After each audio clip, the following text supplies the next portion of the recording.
Hello hi welcome to my YouTube channel. ഇന്ന് എനിക്ക് doctor റോബിനെ പറ്റിയിട്ടാണ് കുറച്ച് കാര്യങ്ങൾ പറയാനായിട്ടുള്ളത്. ഡോക്ടർ റോബിനെ സപ്പോർട്ട് ചെയ്യാൻ വേണ്ടിയിട്ടാണ് എൻ്റെ ചാനൽ തുടങ്ങിയത് തന്നെ. ഡോക്ടർ റോബിൻ്റെ കല്യാണം വരെയൊക്കെ ഞാൻ സപ്പോർട്ട് ചെയ്ത് ഒരുപാട് വീഡിയോസൊക്കെ ചെയ്തിട്ടുണ്ട്.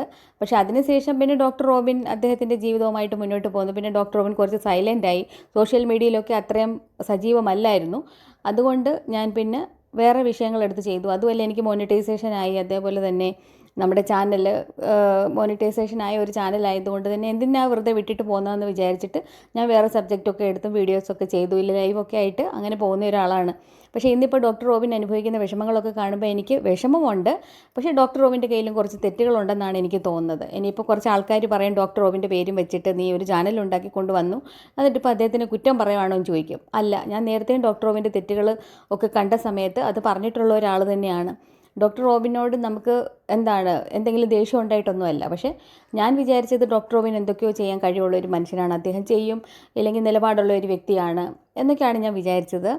അങ്ങനെയൊക്കെ തന്നെ ആയിരിക്കാം. പക്ഷേ ഡോക്ടർ റോബിൻ്റെ ഒരു ചിന്ത എന്താണെന്ന് വെച്ചാൽ ഈ ലോകം വെട്ടിപ്പിടിക്കണം, എത്രയും പെട്ടെന്ന് ലോകം വെട്ടിപ്പിടിക്കണം, സോഷ്യൽ മീഡിയയിൽ നിറഞ്ഞു നിൽക്കണം, ലൈം ലൈറ്റിൽ നിറഞ്ഞു നിൽക്കണം, അങ്ങനെയൊക്കെയുള്ള ഒരു ആഗ്രഹമുള്ള ഒരു മനുഷ്യനും കൂടെയാണ്.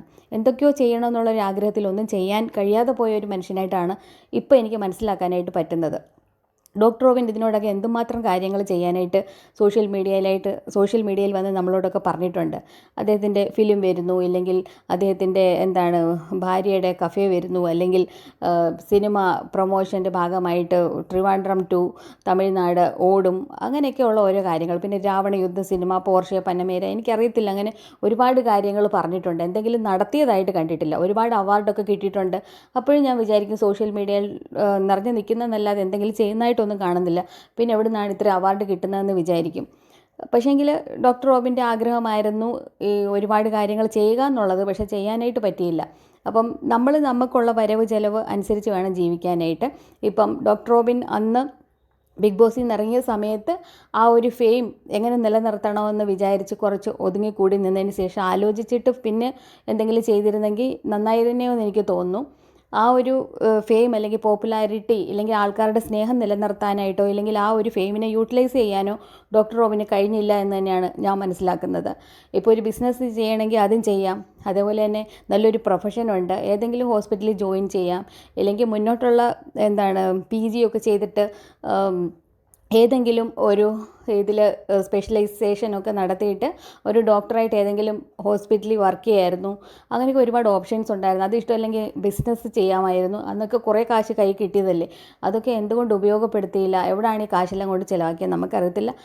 അവരുടെ വൈഫിനും ബിസിനസ്സൊക്കെയാണ്. അപ്പോൾ പുള്ളിക്കാരത്തിക്ക് നല്ല ഒരു വരുമാനം ഉണ്ടെന്നാണ് പറയുന്നത്. അപ്പോൾ പുള്ളിക്കാരത്തിയുടെ സ്ഥാപനത്തിനും പുള്ളിക്കാരത്തിക്കും വേണ്ടതൊക്കെ അവർക്ക് സ്വയമായിട്ട് ചെയ്യാനുള്ള ഒരു ശേഷിയുള്ള ആളായിട്ടാണ് ആരതി എപ്പോഴും സ്റ്റോറിയൊക്കെ ഇട്ടുകൊണ്ടിരിക്കുന്നത്. അതേപോലെ തന്നെ ഡോക്ടർ റോബിന് കിട്ടുന്ന കാശ് ഡോക്ടർ റോബിനും സ്വയം അവനവൻ്റെ ആവശ്യത്തിന് വേണ്ടി വിനിയോഗിക്കാം. പിന്നെ അവരുടെ ഒരു കുടുംബത്തിലെ ഒരു ബാക്ക്ഗ്രൗണ്ട് നോക്കുകയാണെങ്കിലും അച്ഛൻ ബിസിനസ്മാൻ ആയിരുന്നു. അപ്പം നല്ല കാശൊക്കെ ഉണ്ടെന്നാണ് ഡോക്ടർ റോബിൻ പലയിടത്തും പറയുന്നത് കേട്ടിട്ടുള്ളത്. അപ്പോൾ അമ്മയ്ക്ക് ഇങ്ങനൊരു അസുഖം വന്ന സമയത്തും അച്ഛൻ എന്തായാലും അമ്മയ്ക്ക് വേണ്ടിയിട്ടോ അല്ലെങ്കിൽ അവർക്കുള്ളതോ ഒക്കെ സമ്പാദിച്ചിട്ട് വെച്ചിട്ടുണ്ടെങ്കിൽ അവർക്കത് ചെയ്യാം.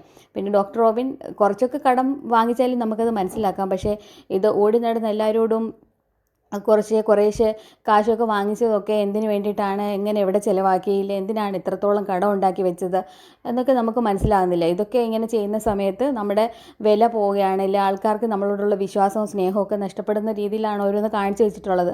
പലപ്പോഴും ഓരോ അബദ്ധങ്ങളിൽ പോയി ചാടുന്നതായിട്ടൊക്കെ കാണാം.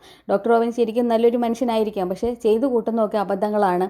ഇല്ലെങ്കിൽ ഡോക്ടർ റോബിനെ നിയന്ത്രിക്കാനായിട്ട് വൈഫിന് കഴിയണം, ഇല്ലെങ്കിൽ ആർക്കെങ്കിലും കഴിയണം. ഇല്ലെങ്കിൽ പിന്നെ ഇപ്പം നമ്മൾ വൈഫായിട്ടൊക്കെ ജീവിക്കുന്ന സമയത്ത് നമ്മുടെ ഹസ്ബൻഡ് ചെയ്യുന്ന എല്ലാ കാര്യങ്ങളും എവിടെ പോകുന്നു, എന്ത് ചെയ്യുന്നു എന്നൊക്കെ ഒരു ഭാര്യ എന്നുള്ള നിലയിൽ എല്ലാവരും അറിഞ്ഞിരിക്കേണ്ടതല്ലേ. ഇപ്പം ഇങ്ങനെയൊക്കെയുള്ള ബിസിനസ് ട്രാൻസാക്ഷൻ ഇല്ലെങ്കിൽ ഇങ്ങനെ ബിസിനസ് പരമായിട്ടുള്ള കാര്യങ്ങളൊക്കെ ചർച്ച ചെയ്തത് പൊടിയുടെ ബ്യൂട്ടിക്ക് വെച്ചിട്ടാണെന്നൊക്കെ പറയുന്നേക്കാം. അപ്പം പൊടിക്ക് ഇതിനകത്തൊക്കെ ഒരു ഉത്തരവാദിത്വമുണ്ട്. എന്ത് ചെയ്യുന്നു, എങ്ങനെ ചെയ്യുന്നു, എന്തിന് ചെയ്തു എന്നൊക്കെ ചോദിക്കാനുള്ള ഒരു ഉത്തരവാദിത്വം ഭാര്യയ്ക്കും ഉണ്ട്. അല്ലാതെ ഭർത്താവിൻ്റെ ഒരു ക്രൈസിസ് വരുന്ന സമയത്ത് എനിക്കൊന്നും അറിയത്തില്ല, ഞാൻ ഇതുമായിട്ടൊന്നും ബന്ധപ്പെട്ട ആളല്ല എന്ന് പറയുന്നത് ശരിയാണെന്ന് എനിക്ക് തോന്നുന്നില്ല. ഇതിൻ്റെ പേരിൽ എനിക്ക് ചിലപ്പം ഒരുപാട് വിമർശനങ്ങൾ കേൾക്കേണ്ടി വന്നേക്കാം. പക്ഷേ പറയാനുള്ളത് പറയാതിരിക്കാൻ പറ്റത്തില്ല. ഇപ്പോൾ പൊടിക്കാണ് ഇങ്ങനെ ഒരു അവസ്ഥ വരുന്നത്, പൊടിക്കാണ് കുറേ പ്രശ്നങ്ങളൊക്കെ നേരിടേണ്ടി വരുന്നെങ്കിൽ ഡോക്ടർ ഒരിക്കലും മാറി നിൽക്കത്തില്ലല്ലോ. അങ്ങനെ മാറി നിൽക്കാൻ പറ്റുമോ? പൊടിയുടെ വിഷയമാണത്, എന്നെ ഇതിനകത്തൊന്നും ഉൾപ്പെടുത്തേണ്ട, ഞാൻ എൻ്റെ ഒരു ഇമേജ് ക്രിയേറ്റ് ചെയ്തെടുത്തിട്ടുണ്ട്, ഇല്ലെങ്കിൽ ഞാൻ ആൾക്കാരാലും ബഹുമാനിക്കപ്പെടുന്ന ഒരാളാണ്, അപ്പം എന്നെ ഇതിനകത്തൊന്നും കൊണ്ട് നിങ്ങൾ ഇടരുതെന്ന് പറഞ്ഞിട്ട് ഭാര്യയ്ക്കുണ്ടാകുന്ന പ്രശ്നത്തിൽ നിന്ന് ഭർത്താവിന് മാറി നിൽക്കാൻ പറ്റത്തില്ലല്ലോ. അപ്പോൾ അതേപോലെ തന്നെ പൊടിയും ഒഴിഞ്ഞു മാറുന്നത് എന്തുകൊണ്ടാണെന്ന് എനിക്ക് മനസ്സിലാകുന്നില്ല. ഭാര്യയും ഭർത്താവും ഒക്കെ ആകുമ്പോഴത്തേക്കിനും അങ്ങോട്ടും ഇങ്ങോട്ടും സഹകരിച്ച് സ്നേഹിച്ച് വരുന്ന പ്രയാസങ്ങളൊക്കെ തുല്യമായിട്ട് അത് ഡിവൈഡ് ചെയ്ത് എടുക്കുകയല്ലേ ചെയ്യുന്നത്, ഇല്ലെങ്കിൽ കൂട്ടത്തോടെ ഒരുമിച്ച് നിൽക്കുകയൊക്കെയല്ലേ ചെയ്യുന്നത്. പിന്നെ പൊടി എന്താണ് അങ്ങനെയൊക്കെ പറയുന്നതെന്ന് എനിക്കറിയത്തില്ല. എന്തായാലും ഇങ്ങനെ ഉള്ള കാര്യങ്ങളൊക്കെ സംഭവിച്ചതിലൂടെ ഡോക്ടറിന് വലിയൊരു ലൈഫ് ലെസൺ ആയിരിക്കും കിട്ടിയിരിക്കുന്നത്. ഇങ്ങനെയൊന്നും അല്ലല്ലോ ജീവിക്കേണ്ടത്. നമുക്കുള്ളതിനകത്ത് സംതൃപ്തിയോടെ ജീവിക്കാനുള്ളത് ദൈവം കൊടുത്തിട്ടുണ്ടായിരുന്നു. അപ്പോൾ അത് നിലനിർത്തുക എന്നുള്ളതായിരുന്നു ചെയ്ത് പോകേണ്ടിയിരുന്നത്. ഇല്ലാതെ എല്ലാ കാര്യങ്ങളിലും നമ്മൾ കൈവെക്കാൻ പോയിട്ട് ഒന്നും അല്ലാതാകുന്നതിൽ നല്ലത് ഏതെങ്കിലും ഒരു വിഷയത്തിൽ ഉറച്ചു നിൽക്കുന്നതാണ്. ഇപ്പം നല്ലൊരു പ്രൊഫഷൻ ഉണ്ടായിട്ട് ഇങ്ങനെയൊക്കെ നടക്കുന്ന കാണുമ്പോൾ ആൾക്കാർ കളിയാക്കും.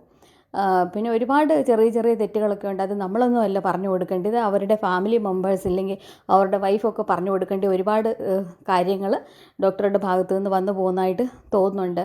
അപ്പോൾ ഇനിയെങ്കിലും ഈ ഒരു കാര്യങ്ങളൊക്കെ വന്നപ്പോഴെങ്കിലും കുറച്ചൊക്കെ ജീവിതത്തിൽ ചിട്ടയും ഇല്ലെങ്കിൽ എങ്ങനെയാണ് ജീവിക്കേണ്ടത് എന്നൊക്കെ ഒരു പാഠം ഇതിൽ നിന്ന് പഠിച്ചിട്ട് ഇനിയും എങ്കിലും സത്യസന്ധമായിട്ടും പക്വതയോടുകൂടിയും കാര്യങ്ങൾ ചെയ്യാനായിട്ട് കഴിയണേ, ഇല്ലെങ്കിൽ കഴിയട്ടെ എന്ന് തന്നെയുള്ളൂ പറയാനായിട്ട്.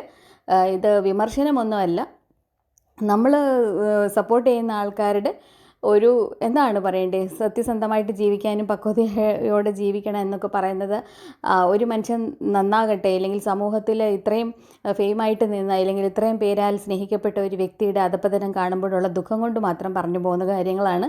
അപ്പോൾ ഇത്രയൊക്കെ ഉള്ളൂ എനിക്ക് ഡോക്ടർ റോബിൻ്റെ കാര്യങ്ങളിൽ ഇന്ന് പറയാൻ വേണ്ടിയിട്ട്.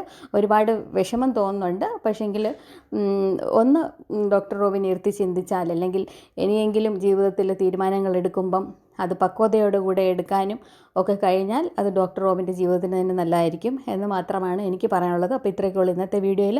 നെക്സ്റ്റ് ഒരു വീഡിയോ ആയിട്ട് വീണ്ടും കാണാം. Till then bye.